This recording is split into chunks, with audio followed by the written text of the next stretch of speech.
मंगल सुप्रभात। ओम नमो भगवते वासुदेवाय। कोई संप्रदाय हो, कोई मत हो, सब बात सत्य की ही करते हैं। कहते हैं मनुष्य दुखी है, तो क्यों दुखी है? क्योंकि अभी तक सत्य का बोध नहीं हुआ।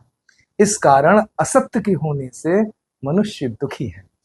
तो इस दुख के निवारण का क्या कोई उपाय है? इस दुख को हम महसूस करते हैं, इसके पीछे कारण क्या है? तो इसके पीछे कारण है, जब हम अपने ही स्वभाव से अपरिचित होते हैं, हमें जब स्वयं ही नहीं पता होता कि हम क्या हैं, तभी यह दुख रूपी जो भाव है ये हृदय में अवतरित होता है। तो इसी बात को जानने के लिए, इसी बात को स्थापित करने के लिए कि कैसे हर मनुष्य सुखी हो जाए, ऐसा कौन सा तत्व है जिसको जानने से हर मनुष्य उस सुख को प्राप्त हो सकता है? परमात्मा की सबसे सुंदर रचना ये मनुष्य, अगर मनुष्य हो जाए तो परमात्मा को प्राप्त हो जाए। तो क्या है वो सत्य जिसे ढूंढना है? यहां से आरंभ होता है श्रीमद् भागवत महापुराण का। वह सत्य, हम किसका ध्यान कर रहे हैं, हम किस ईश्वर की पूजा कर रहे हैं, हम किस तत्व का मनन कर रहे हैं? क्या है वो? जन्माद्यस्य तोऽन्वयादि तरतश्चार्थे विज्ञः स्वराट तेने ब्रह्म हृदय आदि कविये मुह्यन्ति यत् सूर्य। जिससे जन्म होता है, पोषण होता है और संहार होता है, जिस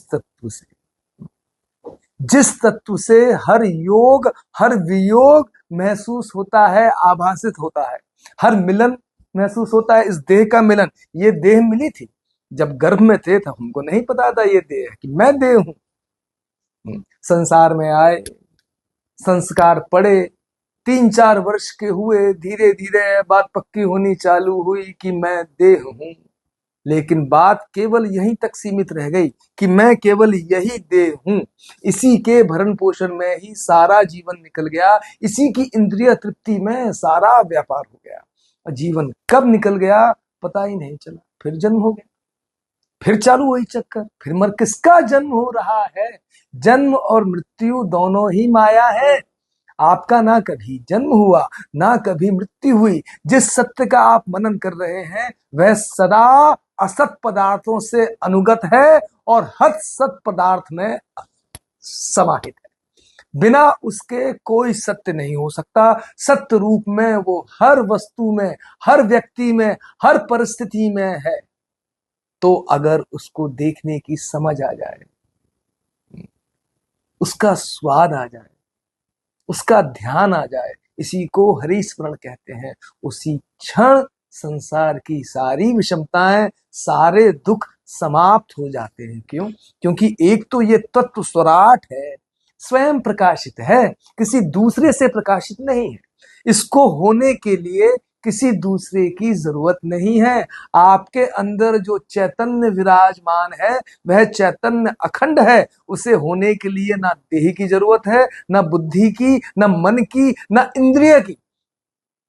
पर अभी मनुष्य रूप में जिसका भोग किया जा रहा है उसी चैतन्य का किया जा रहा है, जो सदा भोग के परे है। लेकिन हम क्या समझते हैं? हम समझते हैं हम वस्तुओं का भोग कर रहे हैं, परिस्थितियों का भोग कर रहे हैं, व्यक्तियों का भोग कर रहे हैं, जो कि बिल्कुल मूर्खतापूर्ण विचार है। सारा सुख अंदर से ही पैदा होता है। जो आत्म सुख है, अर्थात बाहर भी जो सुख प्रकाशित होता है, वो उसी आत्म सुख का प्रतिबिंब होता है। तो जैसे आग, पानी और मिट्टी आपस में मिल जाते हैं, तेजो वारी मृदाम यथा विनिमयो यत्र प्रसर्गो मृषा, ऐसे ही यह 3 प्रकार की सृष्टि। कौन सी 3 प्रकार की सृष्टि? जागृत, स्वप्न और सुषुप्ति। सत, रज और तम, ये आपस में ऐसे मिल गए हैं कि मिथ्या होते हुए भी सत्य प्रतीत हो रहे हैं। अच्छा, मिथ्या का अर्थ यहाँ झूठ नहीं है, यहाँ मिथ्या का अर्थ है आभास।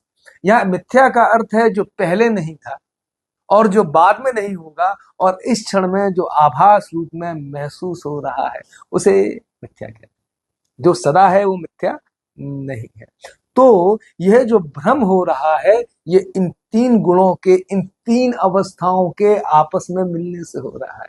जागृत, स्वप्न और सुषुप्ति आपस में मिल गई है, और इसी कारण यह जो मन है दुख से बहुत भ्रमित हो रहा है, बहुत व्याकुल हो रहा है। तो हम क्या करते हैं? हम करते हैं धामना स्वेन सदा निरस्त कुहुकम। किसकी वंदना करते हैं? किसका ध्यान करते हैं? हम उसका ध्यान करते हैं जो गुणों से सदा परे है, जिससे गुण है पर वो गुणों से नहीं है, जिससे गुणों का होना पता लगता है, जिससे जागृति का होना पता लगता है, जिससे स्वप्न का होना पता लगता है, और तो और सुषुप्ति, अभाव प्रत्ययो आलंबना वृत्तिर निद्रा, जो कि अभाव वृत्ति है, जहां कोई जानने वाला भी नहीं होता, तो भी उस सुषुप्ति का पता लगता है। आप सोते हैं तो बड़े प्रेम से उठते हैं, बड़ी बढ़िया नींद आई, बड़ा आनंद आया। कौन था? जिसने इस नींद को जाना, जिसने उस नींद को जाना, अभी वो इस जागृति को जान रहा है, और स्वप्न में वो सूक्ष्म पदार्थों को जानता है।